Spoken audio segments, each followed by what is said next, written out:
साबिक वज़ीर-ए-आज़म इमरान खान ने मुल्क के तमाम मसाइल का हल बता दिया। कप्तान का कहना था कि साफ और शफाफ इलेक्शन का इनेकाद बेहद जरूरी है। जब तक सियासी इस्तेहकाम नहीं आएगा, मईशत ठीक नहीं होने लगी। मौजूदा हुक्मरान मुल्क को नहीं संभाल सकते, ये इलेक्शन से डरे हुए हैं। अब भी कहता हूँ कि ये वक्त आम इंतखाबात के लिए मौजू है। जनरल इलेक्शन का बगैर किसी ताखीर के फौरी ऐलान किया जाए। इस्लामाबाद में प्रेस कॉन्फ्रेंस के दौरान पाकिस्तान तहरीक इंसाफ के चेयरमैन इमरान खान का कहना था कि मैं वक्त दे रहा हूँ, हमने जलसे किए हैं और दिखा दिया कि अवाम कहाँ खड़ी है। श्रीलंका में क्या हुआ? श्रीलंका 2.5 करोड़ का मुल्क है और ये 22 करोड़ का है। जब अवाम सड़कों पर आ जाएगी तो इसकी गारंटी नहीं कि क्या नतीजा आएगा।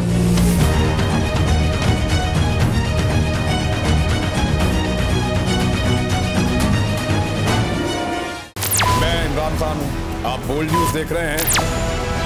सबसे बड़ा चैनल बोल, सबसे बड़े एंकर इमरान रियाज खान के प्रोग्राम इमरान खान बोल के साथ ने रेटिंग के तमाम रिकॉर्ड तोड़ दिए। 56% नाज़रीन ने बोल न्यूज को देखा। सोशल मीडिया पर भी सबने ज्यादा देखा। सबसे ज्यादा व्यूज, सबसे ज्यादा रील्स और सबसे ज्यादा रेटिंग के साथ बोल अब भी नंबर 1 पोजीशन पर बरकरार। सब्सक्राइब करें और बेल दबाएं ताकि कोई खबर रह न जाए।